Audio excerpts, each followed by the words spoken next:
necesita, pero yo creo que, mire, cuando uno le pone Wendy saca plata por ahí. Claro. Hay que tener la fe nomás, pues de fe vive el hombre, así que de fe hay que vivir. Así es.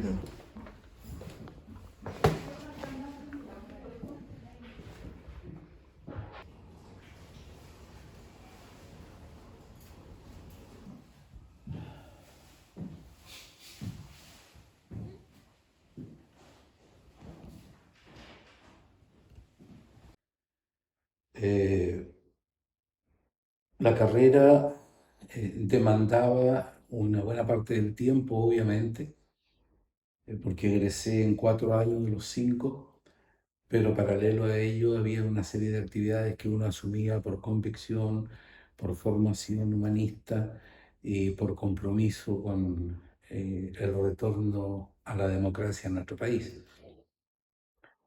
Así que fueron 4 años muy ajetreados, con mucha actividad y con mucho celo respecto de los pasos que uno daba, porque uno se entendía prácticamente 24/7 clandestino, porque tenía que cuidarse de muchísimas cosas, cuidarse de compañeros de carrera, cuidarse de profesores, eh, cuidarse de las pensiones donde uno se quedaba, cuidarse de una serie de cosas que pudiesen ser peligrosas para la integridad de uno. Entonces, hubo que andar siempre trabajando, estudiando y pensando que salgo y puedo no volver.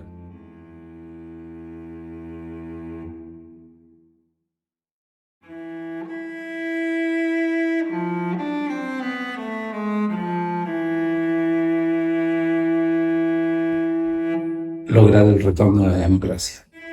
Nuestro principal objetivo, diría yo, fue ese, el término de la dictadura y el retorno de la democracia.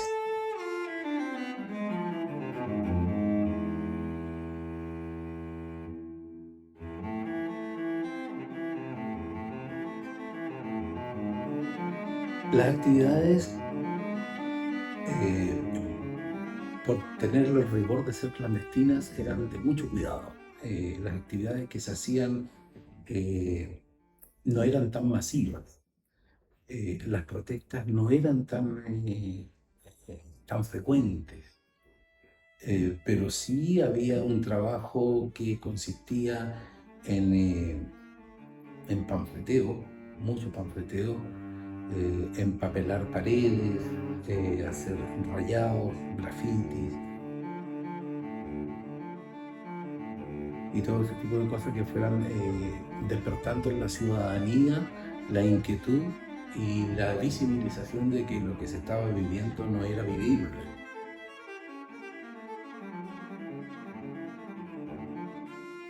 Cerca del año 80 se produjo la propuesta de la nueva constitución y ahí estábamos ya estábamos organizados todo el espectro político juvenil de la universidad. Teníamos la convicción de que lo que se nos estaba proponiendo como nueva constitución era, era un golpe terrible y macizo contra la democracia, mayor democracia del país. En esa ocasión, en el diario El Correo de Valdivia, en ese diario, el año 80, publicamos un inserto en donde llamábamos a la comunidad en general a votar, a rechazar la nueva constitución, ¿no? Y porque habían elementos que eran realmente nocivo para la democracia, tanto no había registro electoral, los encargados de las mesas de votaciones eran designados por el municipio era elegido, designado el alcalde por Pinochet. Se hizo ese inserto en el diario y los universitarios que firmamos esa declaración, que debemos ser unos 200, fuimos sancionados con alzas especulativas en la matrícula y cuando detectamos eso en el área informática de la universidad, por información que teníamos con gente que trabajaba con nosotros dentro de eso, pudimos detectar que aquellos que tenían el alza eran aquellos que habían firmado. Y cuando concurrimos a las esferas oficiales para demostrar esto, se nos dio un portazo en la cara y no nos quedó otra, ya cabizbajos, sentados en la plaza de armas, frente a la catedral. ¿Qué hacemos? ¿Cuál es la estrategia? O sea, habían sido expulsados del hogar Huachopopihue aquellos compañeros que eh, vivían eternamente en frío, vivían eternamente con almuerzos enlatados, tarros de conserva, un tarrito de conserva para cada uno. Ellos fueron echados a la calle y eran todos estudiantes de otras regiones, de Magallanes, Aysén, Chiloé y un poco por Temuco, todos a la calle. Y ya allí, en una actitud desesperada, así dijimos, bueno, estamos en la catedral, tomémonos la catedral. Y se produjo esa decisión, se tomó la catedral. Eh, yo no quedé dentro de los que hicieron la huelga de hambre en la toma, sino que quedé fuera para hacer nexo con las autoridades y negociar. Yo negociaba directamente con el coronel Mesano, que era el director de la DAE, quien, gracias a que me conocía como presidente de la agrupación de Chilotes, me designó como vocero de la DAE para conversar con los estudiantes extremistas. Bueno, se llegó a una serie de conversaciones y finalmente se depuso esa huelga que duró varios días y previo un compromiso del jefe militar que accedió a que los servicios de inteligencia no reprimieran a quienes estaban en huelga de hambre, que se reintegraran los estudiantes al hogar Huastepopihue, que se moderara el alza de la matrícula al precio normal que estaban pagando todos los estudiantes. Se pagaba solo matrícula, las carreras eran gratuitas. Se logró eso y se logró una cadena provincial de emisoras. En ese tiempo eran puras radios AM y FM, deben haber sido sus 8 radios en Valdivia. Y se logró que se emitiera el comunicado sin sesgo, porque el comunicado inicial que se hizo para la huelga fue absolutamente cercenado por el medio de comunicación que estaba a cargo en ese tiempo. Y se logró por mandato del mismo general que el comunicado se leyera íntegro. Nuestra huelga, digamos, de hambre con toma de catedral fue la primera que existió en Chile desde el 73. Y salió por todos los medios y porque Cooperativa tiró la primicia a nivel nacional y de ahí ya fue una bola de nieve que creció, creció y no se pudo detener esa noticia, teniendo esos efectos colaterales no deseados, no esperados, digamos. Eh, yo efectivamente terminé mi tesis un día viernes, viernes 13, no era martes 13. Viernes 13 salgo de la última reunión con mi profesor tutor, que vivía ahí en La Regalona con Aníbal Pinto. Y después de la noche soy detenido. Eh, Efectivamente, nosotros no podíamos seguir los estudios. Avanzados los años, se logró que algunas universidades pudiesen continuar con los estudios de sus estudiantes presos.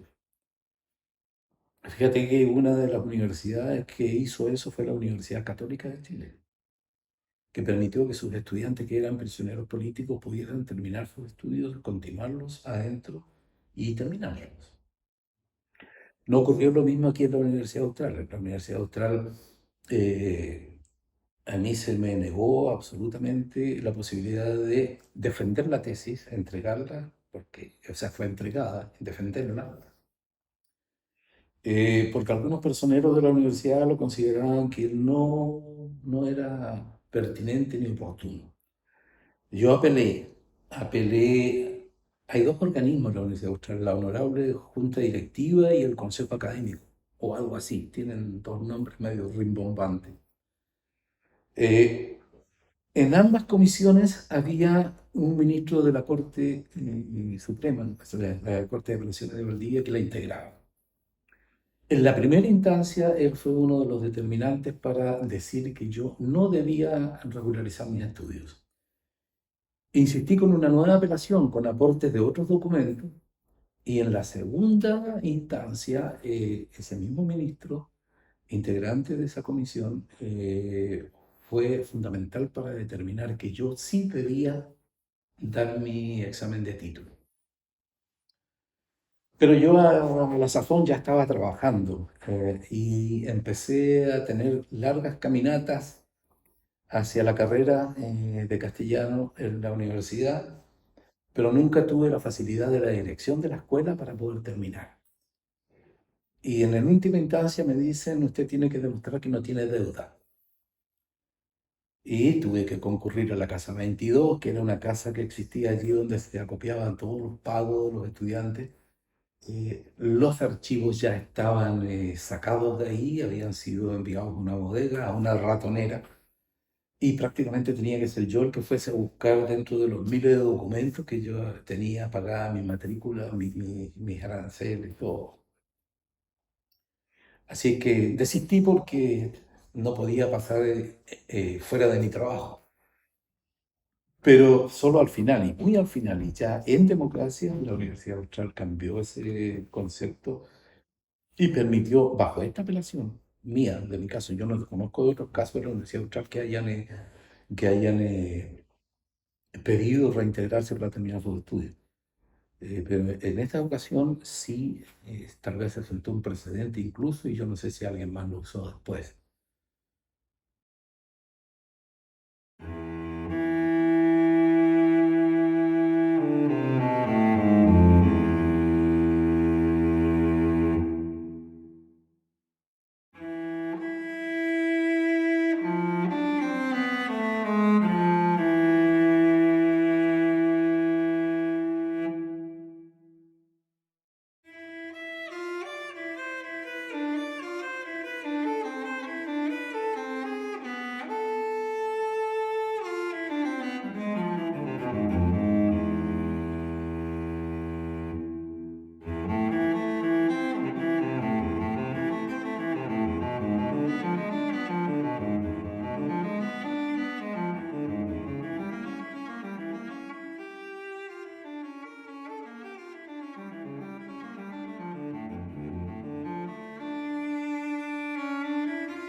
Así que me quedé con la titulación de esta casa que fuimos los primeros en inaugurarla eh, cuando caímos prisioneros acá.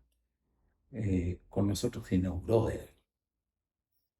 Y por eso es que posteriormente, pasados los años, decido visitarla. Decido visitarla. ¿De qué va, como dicen los españoles? ¿De qué va? Pero le cuento a un amigo poeta, eh, patagónico, argentino, chilentino le digo yo porque es chileno-argentino, que andaba de paso acá y me dice, César, me dice, tú no puedes ir solo a visitar nuevamente ese lugar, hay que acompañarte. Me hizo un poco de sentido y lo que hice fue armarme de mi cámara fotográfica y venir con la cámara fotográfica por aquí.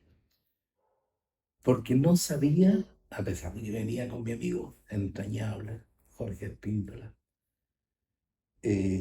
no sabía si iba a soportar bajar a este sótano. Porque es tenebroso en sí, su estructura se mantiene exactamente con el mismo estado de gélido.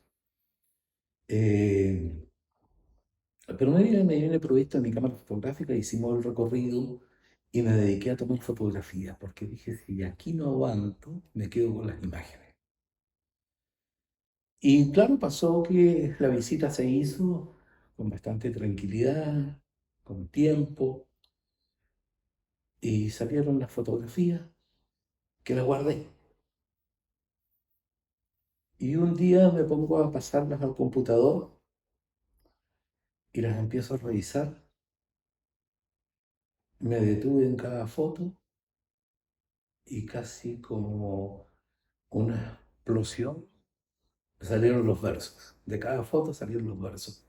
Ese librito,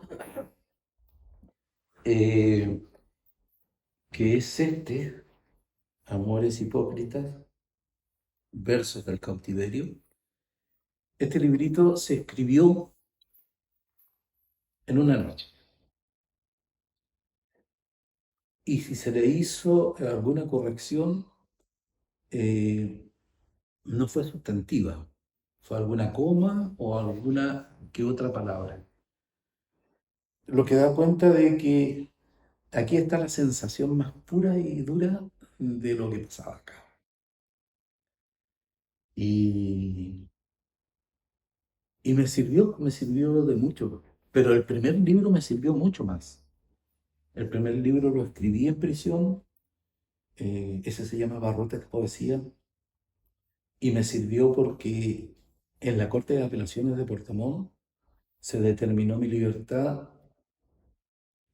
condicional fundamentalmente por ese libro. A cada ministro de corte yo les escribí una carta haciendo un relato extrajudicial de mi causa y adosándoles el libro a cada uno de ellos. Eso significó que el fallo fuese unánime y se enviaba en consulta al Ministerio de Justicia.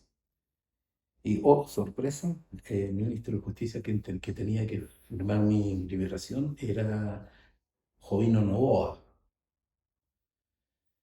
Y efectivamente, con todos los antecedentes, pasó invicto todas las etapas, me concedió la libertad y yo recuperé la libertad en el año 89, en el mes de junio.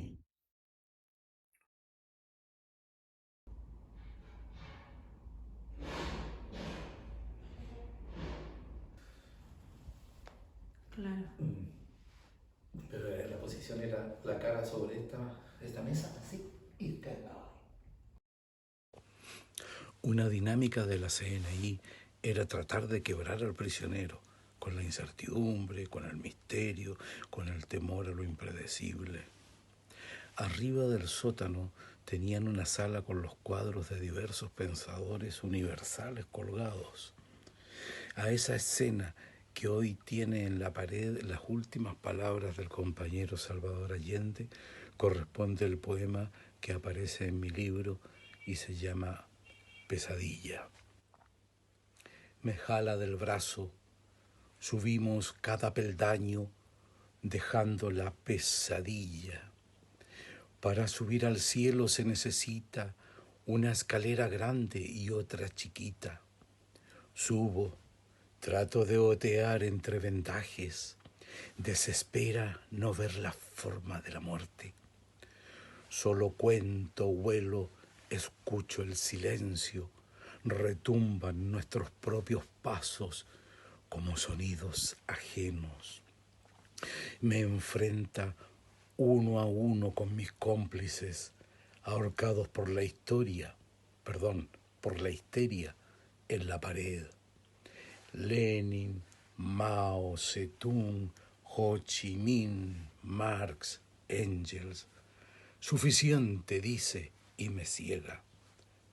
Vuelvo abajo del brazo a la pesadilla, pensando, la ausencia del Che me fue providencial.